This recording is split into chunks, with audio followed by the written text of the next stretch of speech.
We're in San Diego, California. There's a big show going on here at three of the finest museums in the state. The show is Behold America.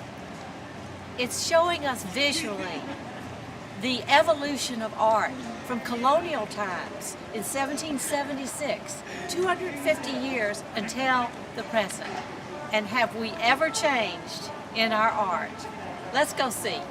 We are in front of the San Diego Museum of Art, where the fabulous show Behold America is being presented. The curator that put everything together, that coordinated all the three wonderful museums here in San Diego, is Amy Galpin. We're going to meet her. She is very knowledgeable and weaves quite a story. This painting by Robert Henry was painted in 1914. It is a portrait of his wife, his second wife, Marjorie Organ Henry. Henry, the painter, often called his wife simply O. He made several works of his wife, one of which is in the collection of the Metropolitan Museum of Art. Another that's quite similar to our painting is in the collection of the Detroit Institute of the Arts. Robert Henry is certainly one of the most important American artists working in the 20th century. He inspired generations of painters, and he said quite famously, "Art is the province of every human being." We feel this painting is particularly special because it was painted here in San Diego.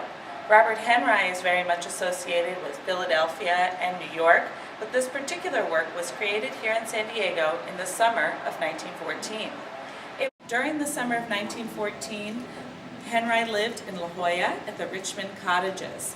He spent time with Alice Klauber, who was a local artist but was also really important to the founding of the Fine Arts Gallery of San Diego, which is now, of course, the San Diego Museum of Art. She was particularly passionate about the museum collecting both American and Asian art. The exhibition that Henry organized here in San Diego was a watershed moment in terms of the study of American art here in San Diego. It was the first time that major artists like George Bellows, John Sloan, were featured here in San Diego. Now, one of the kind of more funny aspects of that exhibition is that it was not critically well accepted here in San Diego, and none of the paintings sold. But still, as historians, when we look back at the history of American art here in San Diego, we mark Henry's time here as an important moment in sort of developing an interest in modern art here in San Diego. You know, Henry really thought it was important to capture the spirit of his sitter, and he encouraged those students who spent so much time with him to seek a sense of realism in his work. This particular portrait by Henry of his wife, I think, really reflects his time here in San Diego. It's a much brighter color palette than we see in some of other Henry's works. I love the purple brooch that she wears, or the purple scarf around her hat, the red of her coat or smock, and in the background, the mix of yellow and green paint. Henry is feeling really loose with his paint and making more broader brushstrokes than in some of his other works. Again, this is a really special painting to us because it is by Henry, but because it has, specifically because it has a great local story. This is my favorite piece in the show, done by video artist Bill Viola. At first, I thought it was a vertical piece of sculpture, minimal sculpture, but then closer, you see there are two screens, one at the top, one at the bottom. They're facing each other, but they're not meeting. Go even closer, and you can see there are two images. There's one image on the top, one at the bottom. The one on the top is of Bill Viola's mother at the end of her life. She is sleeping in a coma-like sleep. The other facing her is his newborn baby sleeping. It's fascinating to see the spectrum of life in this piece. Talking about this piece by Bill Viola. This work is definitely in the exhibition in part because it does exactly what you said, Kirby. It challenges this idea of what a figure is. Behold America is divided into three sections of forms, figures, and frontiers. And in forming the selections of what would be included in each section, I wanted to have everything that would represent traditional ideas of what a figure, form, and frontier is, and then also show more contemporary or different ideas of what a form, figure, or frontier is. And you're exactly right. When you see this work in the gallery, it looks like it's a minimal work of art. But in fact, as you get closer and you look at the video screens, you see these figural representations of the artist's mother and the artist's child. This baby never met its grandmother, but here the two are united in this work by Bill Viola, and they can see one another and look at one another. There it went! Banging our heads against the wall, rushing, rushing. Here is an artwork. Dennis Oppenheim captures it, and Amy has something to say about it also. The piece that we see here is by Dennis Oppenheim. It is called Attempt to Raise Hell. One of the things that I have always been joking about since the start of the show is that the title of the piece, Attempt to Raise Hell, I wondered if our gallery attendants would attempt to raise hell after hearing it all day going on. But in all seriousness, this work has been extraordinarily well received.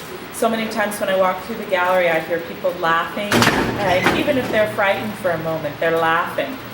The face of the marionette figure, you can see, has been destroyed a bit over time as it hits continuously into that bell. You know, the figure itself is, a surrogate self-portrait of the artist. And it certainly makes me think of the sort of classical imagery of a thinking man, but here instead of in deep thought, it's that literal act of hitting one's head again, and again. This work by Hugo Crosthwaite is a real treasure in the collection of the San Diego Museum of Art. The museum is very lucky. We have 3 works by the artist. I became familiar with this artist when I moved to San Diego 3 years ago, and I curated an exhibition of his work entitled Brutal Beauty. The work that you see here, Bartolome, was featured in that exhibition. This work demonstrates the artist's response to the abuses at the Abu Ghraib prison in Iraq. It is large in scale, but the artist creates both monumental and smaller works.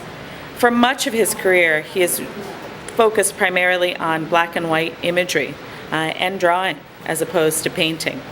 In this particular work, he presents to him a contemporary response to the story of Saint Bartholomew, a martyr whose skin was flayed.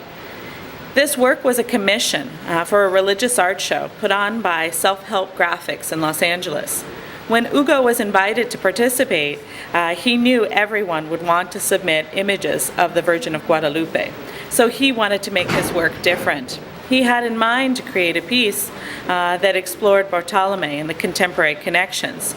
But it was through listening, through his earbuds in his studio in Brooklyn, New York, that he learned of the abuses of Abu Ghraib as he began this piece. He was troubled by what he heard and the events that had taken place at that prison. And so he thought of Bartolome as a way of talking about those abuses in a contemporary sense. And at the bottom of the piece, you see fists, hands, that are not connected to bodies. They symbolize the anonymous abuser, the abuser that we cannot see. There's lots of text in the work, and he's evoking kind of street signs in Tijuana. On the right-hand sign, you see the beginning of the word escándalo, scandal in Spanish.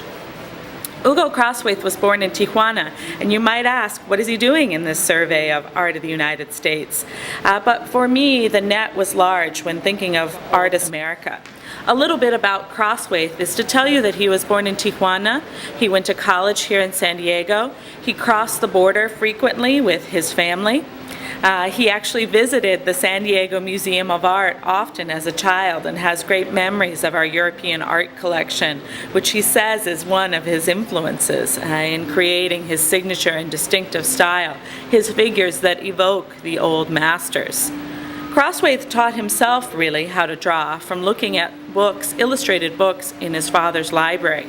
He's lived in New York for the last several years in a studio in Brooklyn, but has recently returned to Tijuana. In addition to Crossway's contribution to the visual culture of the United States, the subject matter seemed important for the exhibition.